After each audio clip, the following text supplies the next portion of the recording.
Olá, bora mergulhar hoje no universo dos fundos de investimento imobiliário, os famosos FIIs. A ideia é entender direitinho como as viradas na economia podem mexer com os investimentos, sabe? Porque aí é que moram tanto os riscos quanto as grandes oportunidades. E a grande questão que vai guiar nossa conversa é essa aqui. Será que uma carteira de investimentos está mesmo preparada por uma eventual queda na taxa de juros?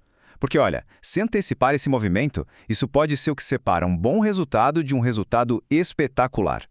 Para a gente investigar isso na prática, vamos pegar como exemplo uma carteira bem diversificada, com 8 FIIs que todo mundo que acompanha o mercado conhece bem.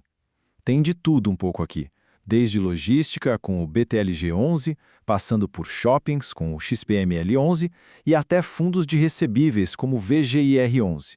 E dá para simplificar essa carteira dividindo ela em duas caixinhas principais. De um lado, a gente tem os fundos de tijolo, que são aqueles que investem em imóveis de verdade, sabe? Prédios, galpões. E do outro lado, os fundos de papel, que investem em dívidas do setor imobiliário, os famosos CRIs, que são os certificados de recebíveis imobiliários. E é aqui que a coisa fica interessante. A nossa taxa básica de juros, a Selic, age como uma verdadeira gangorra nesses dois tipos de fundos. Pensa só. Quando a Selic sobe, os dividendos de um fundo de papel, como o VGIR11, podem até aumentar. Só que, ao mesmo tempo, essa mesma alta tende a empurrar para baixo o valor da cota de um fundo de tijolo, tipo o XPML11. Um sobe, o outro desce. Ok, agora vamos trazer isso tudo para um cenário mais prático, mais real. Imagine que a projeção do mercado aponta para uma queda bem relevante da Selic até 2027. Bom, um cenário desses muda completamente as regras do jogo para essa carteira que a gente está olhando. Então qual é o ponto-chave aqui? O que o pessoal mais experiente do mercado chama de o pulo do gato. É entender que o mercado financeiro não fica esperando a coisa acontecer de fato. Não, ele se antecipa. E ele faz isso por meio de um mecanismo chamado marcação a mercado. É exatamente por isso que o preço da cota de um fundo de tijolo, como o XPML11, geralmente começa a subir antes mesmo do corte de juros ser anunciado oficialmente. A simples expectativa de que a economia vai melhorar lá na frente já é colocada no preço de hoje. Enquanto isso, os fundos de papel podem acabar ficando para trás desse movimento. Certo.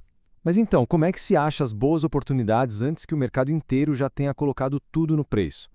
Bom, uma das ferramentas mais importantes para isso é uma métrica chamada preço sobre valor patrimonial, ou P sobre VP. Dá para pensar nela como uma espécie de bússola, que aponta se um ativo está barato ou caro.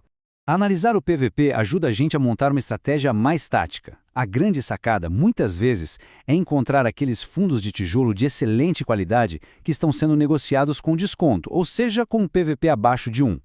É literalmente como ter a chance de comprar uma nota de R$ 100 pagando só 90. Beleza, então, resumindo a ópera. Uma possível estratégia para esse cenário até 2027 poderia se apoiar em 3 pontos principais. Primeiro, talvez seja o caso de reduzir a posição em fundos de papel que são mais sensíveis à queda do CDI, que anda coladinho com a Selic.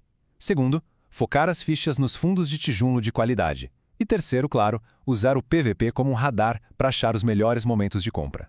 Mas calma, ainda não acabou. Mesmo com uma estratégia bem montada como essa, tem uma última camada de análise. Uma que, dizem os especialistas, é o que de fato separa os bons investidores dos excelentes.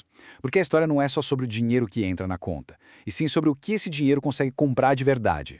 E esse é o famoso conceito de rendimento real, ou seja, é o retorno que sobra no bolso depois que a gente desconta a inflação que vai comendo o poder de compra. Porque, vamos combinar, né? Não adianta nada comemorar um dividendo de 10% se a inflação no mesmo período foi de 8%.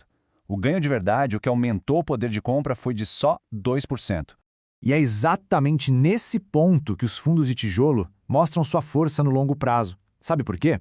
Porque o dividendo que eles pagam tende a ser, em grande parte, um ganho real. A proteção contra a inflação já está, de certa forma, embutida na valorização do próprio imóvel, daquele patrimônio físico, concreto. Então, a grande lição para levar para casa depois dessa análise toda não é só ficar de olho em qual fundo paga o maior dividendo hoje. A questão de fundo é qual deles tem o potencial de realmente aumentar o patrimônio e o poder de compra com o passar do tempo. E isso nos deixa com uma pergunta final para refletir. A estratégia está focada em quem paga mais ou em quem de fato paga melhor?